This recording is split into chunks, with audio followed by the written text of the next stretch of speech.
नमस्कार दोस्तों, एक बार और आपके अपने YouTube चैनल बुनकर मैथमेटिक्स में आप सभी दोस्तों का हार्दिक स्वागत करता हूं। एक और नया वीडियो लेकर के आया हूं।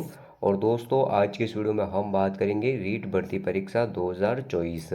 अब देखिए दोस्तों, आपने जो प्री एग्ज़ाम दिया था, कल राजस्थान माध्यमिक शिक्षा बोर्ड ने ऑफिशियल जो आंसर की है वो भी जारी कर दी। और आप सभी ने अपना मूल्यांकन भी कर लिया है कि हमारे कितने नंबर बन रहे हैं, क्या हमने जो प्री एग्ज़ाम था रीट 2024 उसमें क्वालिफाई हो रहे हैं या नहीं हो रहे हैं। तो दोस्तों, इन्हीं तमाम बातों को लेकर के आज के इस वीडियो में मैं बात करूंगा कि आखिर कितने अभ्यर्थी इस भर्ती परीक्षा को क्वालिफाई कर रहे हैं, किस बात को लेकर के उनके मन में अभी भी असमंजस है, क्योंकि जो किनारे पर होते हैं वो बहुत टेंशन लेते हैं। तो दोस्तों, बिल्कुल भी चिंता करने की बात नहीं है। आखिर हमारा जो क्राइटेरिया सरकार ने तय कर रखा है, किन को छूट दे रखी है और कितने नंबर पर अभ्यर्थी पास माना जाता है और न्यूनतम मार्क्स कितने लाने होते हैं, इन तमाम बातों को लेकर के ही आज के इस वीडियो में मैं चर्चा करूंगा। तो दोस्तों, इस वीडियो को शुरू से लेकर के लास्ट तक ज़रूर देखें।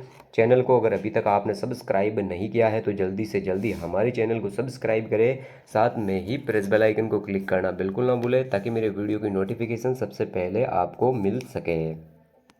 तो दोस्तों, आपने पूरे विज्ञप्ति और जो पूरा का पूरा जो शेड्यूल है इसको अच्छे से पढ़ा होगा। बहुत सारे अभ्यर्थी ऐसे भी हैं जो दोबारा इस एग्ज़ाम में बैठे थे, उन्होंने रीट 2022 की जो परीक्षा थी वो भी दी होगी। तो इन तमाम बातों को आप जानते हो और आप अच्छे से जानते हो कि राजस्थान में टीएसपी में एससी और एसटी को जो 5% छूट दी गई है, उसमें से देखिए बात करूँ तो अनुसूचित जाति एसटी के लिए अगर बात करूँ तो 36% अंक लाना अनिवार्य है। और एससी के लिए बात करूँ तो 55% अंक लाना अनिवार्य है। और उसके अलावा बात की जाए तो एससी, ओबीसी, एमबीसी और ईडब्ल्यूएस को भी 5% छूट है, यानी कि 55% अंक लाना अनिवार्य है। और उसके अलावा जनरल जितनी भी कैटेगरियाँ हैं जो जनरल में आते हैं उनको 60% अंक यानी कि 90 नंबर लाना अनिवार्य है। ये एक नॉर्मल सी बात है और आप सभी जानते हो। मगर दोस्तों, कल जो आंसर की आई थी, बहुत सारे अभ्यर्थियों ने अपना मिलान भी किया होगा। जो किनारे पर है या बिल्कुल जो बाहर हो गए, जैसे कि 88, 89 नंबर आ रहे हैं, अब उनके मन में दुविधा है कि हमारा एक नंबर कम है, हम मेन एग्ज़ाम में नहीं बैठ पाएंगे। मगर अगली बार बात करूँ तो जो रीट 2022 हुई थी उनमें 82 वालों को भी पास माना था, यानी कि 83 जिनको लाने थे और वो किसी कारणवश 82 ही लाए, तो बोर्ड ने उनको भी उत्तीर्ण माना और मेन एग्ज़ाम में बैठाने का मौका दिया। तो दोस्तों, नॉर्मलाइजेशन जैसी प्रक्रिया होगी तो मान करके चलिए 1 या 2 नंबर बिल्कुल आपके बढ़ेंगे, तो वो जो किनारे पर है उनको बिल्कुल बेनिफिट मिलेगा और वो बिल्कुल पास हो जाएंगे, क्वालिफाई हो जाएंगे। तो इस बात की चिंता करने की बिल्कुल ज़रूरत नहीं है। उसके अलावा दोस्तों, बात करता हूँ तो आपको पता होगा, बहुत सारे अभ्यर्थी अभी तक ये नहीं जानते हैं कि हमारे कितने प्रतिशत अंक चाहिए और हम पास होंगे। तो इसी छोटे से वीडियो में मैं ये बताने का प्रयास कर रहा हूँ कि रीट 2024 के लेकर के न्यूनतम क्वालिफाई अंक कितने सरकार ने तय कर रखे हैं और आप किस कैटेगरी में आते हो उसके अनुसार अपना अवलोकन करिए और बिल्कुल घबराने की ज़रूरत नहीं है। क्योंकि दोस्तों, जो 2025 है उनमें बहुत सारे एग्ज़ाम हैं, शिक्षक भर्तियों को छोड़ करके भी अन्य भर्तियां बहुत है। तो जैसे कि पटवार हो गई, वीडियो हो गई, चतुर्थ श्रेणी हो गई, लैब असिस्टेंट हो गई, ऐसी तमाम भर्तियां हैं। एकमात्र शिक्षक भर्ती नहीं है और एकमात्र अकेला एग्ज़ाम नहीं है। फिर से रीट होगी, आप पुनः अपनी तैयारी में लग जाइए। जो हो गया उस पर चिंता मत कीजिए, चिंतन कीजिए कि हमें आगे क्या करना है। तो देख सकते हो दोस्तों, पूरा जो वीडियो है और जो शेड्यूल है सरकार की ओर से माध्यमिक शिक्षा बोर्ड ने जो जारी किया उसी को लेकर के बात करता हूँ। तो देख सकते हो रीट 2024 न्यूनतम उत्तीर्णांक, तो देख सकते हो रीट 2024 न्यूनतम उत्तीर्णांक कितने हैं। तो देखिए, राज्य सरकार के आदेश के अनुसार क्रमांक 713 प्राप्ति आयोग 2019 जयपुर दिनांक 16/12/2020 के अनुसार अग्रांकित श्रेणियों हेतु न्यूनतम अंक इस प्रकार है। तो देख सकते हो दोस्तों, जो न्यूनतम अंक है वो इस प्रकार है। यहाँ पर देख सकते हो सामान्य और अनारक्षित श्रेणी भी है। 2 नंबर पर देख सकते हो अनुसूचित जनजाति यानी कि एसटी। 3 नंबर पर देख सकते हो कौन कौन सी कैटेगरिया है, तो अनुसूचित जाति यानी कि एससी, अन्य पिछड़ा वर्ग ओबीसी, अति पिछड़ा वर्ग एमबीसी तथा आर्थिक रूप से कमजोर वर्ग ईडब्ल्यूएस। यहाँ पर 3 नंबर के कॉलम में इन वर्गों को सम्मिलित किया गया है। 4 नंबर पर देख सकते हो समस्त श्रेणी की विधवा और परित्यक्ता महिलाएं तथा भूतपूर्व सैनिक यहाँ पर आते हैं। 5 नंबर का जो ब्लॉक है वहाँ पर देखिए दिव्यांग या निःशक्त जन श्रेणी में नियमानुसार आने वाले समस्त व्यक्ति, शहर या जनजाति के व्यक्ति। तो दोस्तों 6 नंबर तक ये कॉलम बने हुए हैं, यानी कि श्रेणियों में बांटा गया है और इधर न्यूनतम उत्तीर्णांक प्रतिशत है। तो देख सकते हो एक एक श्रेणी को लेकर के हम बात कर लेते हैं। तो 1 नंबर पर देखिए सामान्य और अनारक्षित जो जनरल कैटेगरी के हैं, देख सकते हो अगर नॉन टीएसपी में है कोई जनरल वाला तो उसको 60% अंक लाने हैं और टीएसपी वाले को भी 60% अंक लाने हैं। तो मान करके चलिए कि अगर कोई अभ्यर्थी जनरल कैटेगरी का है, चाहे वो नॉन टीएसपी का हो या फिर टीएसपी का हो, तो उसको 60% अंक लाने हैं, यानी कि आपको 90 नंबर लाना है तभी आप उत्तीर्ण माने जाओगे। और उसके अलावा बात करता हूँ, अगर कोई 88 पर आकर के रुक गया है या फिर 89 पर आकर के रुक गया है तो नॉर्मलाइजेशन प्रक्रिया होगी, आपके नंबर संभवतया बढ़ेंगे, बिल्कुल कम नहीं होंगे, ये बात मान करके चलिए।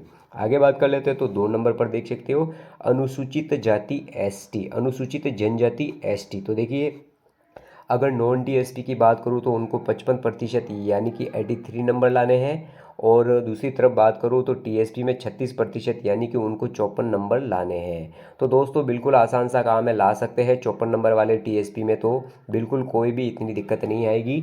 मगर 83 वालों की दिक्कत हो सकती है नॉन टीएसपी वालों के, क्योंकि कई बार 82 पर आकर के गाड़ी रुक जाती है। तो वहीं प्रक्रिया जो नॉर्मलाइजेशन बढ़े होगी तो आपके नंबर संभवतया बढ़ेंगे। और 82 वालों को अगली रीट में पास माना था बोर्ड ने, तो इस बार भी बिल्कुल आपको पास मानेंगे, ये बातें ध्यान रखनी है।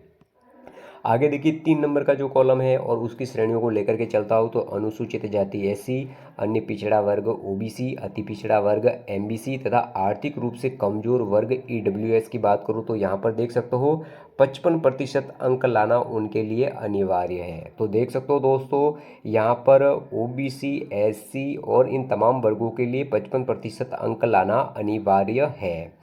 तो देखिए दोस्तों अगर आप 55% यानी कि कितने नंबर हो जाते हैं, तो 83 नंबर लाते हो तो आप रेट क्वालिफाई मानोगे, ये बात पता होनी चाहिए। आगे बात कर लेता हूँ। तो 4 नंबर का देखिए समस्त श्रेणी की विधवा और पतितेक्ता महिलाएं तथा भूतपूर्व सैनिक के लिए 50% अंक लाना अनिवार्य है। दिव्यांगों के लिए कितना लाना है, तो दिव्यांगों के लिए भी आप देख सकते हो 40% अंक लाना अनिवार्य तय किया गया है। शहर या जनजाति के व्यक्तियों के लिए भी 36% अंक लाना अनिवार्य है। तो दोस्तों यहाँ पर देख सकते हो ये जो इंडेक्स है, यहाँ पर सरकार ने ये तय कर रखा है कि अगर आप जिस श्रेणी में आते हो वहाँ पर आपको इतने अंकों की छूट दे रखी है और आप इतने अंक प्राप्त करते हो, जो मैक्सिमम अंक है वो ले आते हो, तो आप रीट क्वालिफाई माने जाओगे। तो देख सकते हो दोस्तों आगे जो सरकार की पूरी स्कीम है उसको अवगत कराता हूँ आपको। देख सकते हो नोट लिख रखा है राज्य सरकार के स्पष्टीकरण पत्र क्रमांक, देख सकते हो प्राथमिक शिक्षा आयोग, देखिए दिनांक 5/7/2024 अनुसार टीएसपी क्षेत्र में एसटी वर्ग के समस्त महिला पुरुष निर्धारित न्यूनतम उत्तीर्णांक 36% अंक पर पात्र होंगे, बिल्कुल लिख रखा है। तो देख सकते हो दोस्तों जो राजस्थान के एसटी में आते हैं और जो टीएसपी में हैं उनको 36% अंक लाने हैं। आगे देखिए 2 नंबर का जो नोट है वो राज्य सरकार के पत्र क्रमांक, देख सकते हो 2022 दिनांक 25/6/2024 के अनुसार उत्कृष्ट खिलाड़ी श्रेणी के अभ्यर्थियों हेतु आवेदन जिस वर्ग, देख सकते हो सामान्य वर्ग, आर्थिक रूप से कमजोर वर्ग, अनुसूचित जाति, अनुसूचित जनजाति, पिछड़ा वर्ग, अति पिछड़ा वर्ग, शहर या आदिम जाति वर्ग का होना, उसी के आधार पर निर्धारित न्यूनतम उत्तीर्णांक मान्य होंगे। तो दोस्तों 2 नंबर का पॉइंट यही कह रहा है कि आपने जो फॉर्म भर रखा है उनमें जो कैटेगरी दे रखी है और कैटेगरी के वाइज जो छूट है उसी के मुताबिक आपको फ़ायदा मिलेगा। आगे देख सकते हो राज्य सरकार के राजपत्र क्रमांक, देख सकते हो 2021 दिनांक 29/8/2012 के अनुसार अनुसूचित क्षेत्रों के अनुसूचित जनजाति के अभ्यर्थियों के लिए न्यूनतम 36% उत्तीर्णांक निर्धारित किए गए हैं।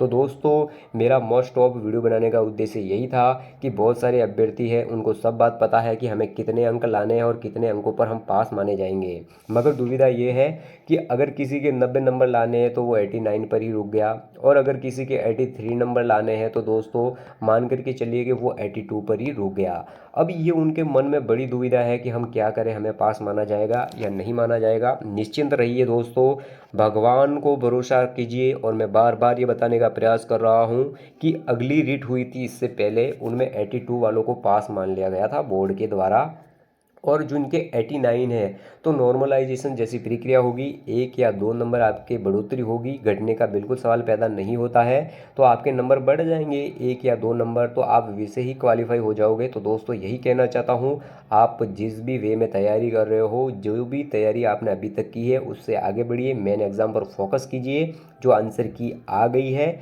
उसको भूल करके अब हमें आगे बढ़ना है। क्योंकि ऐसा क्यों बोल रहा हूँ, बहुत सारे अभ्यर्थी ऐसे भी हैं जो क्वालिफाई नहीं हो रहे हैं। आप अन्य टारगेट को तय करके चलिए, अन्य एग्ज़ाम को तय कीजिए कि हमें ये एग्ज़ाम क्वालिफाई करना है। रीट एक क्वालिफाई एग्ज़ाम में पुनः आयोजित करेगा माध्यमिक शिक्षा बोर्ड, आप अपनी तैयारी शुरू कर दीजिए। तो दोस्तों यही मेरा वीडियो था जो आपके बीच लेकर के आया। तो हमारे चैनल को लाइक और शेयर करना बिल्कुल ना भूलें। जय हिंद, जय भारत।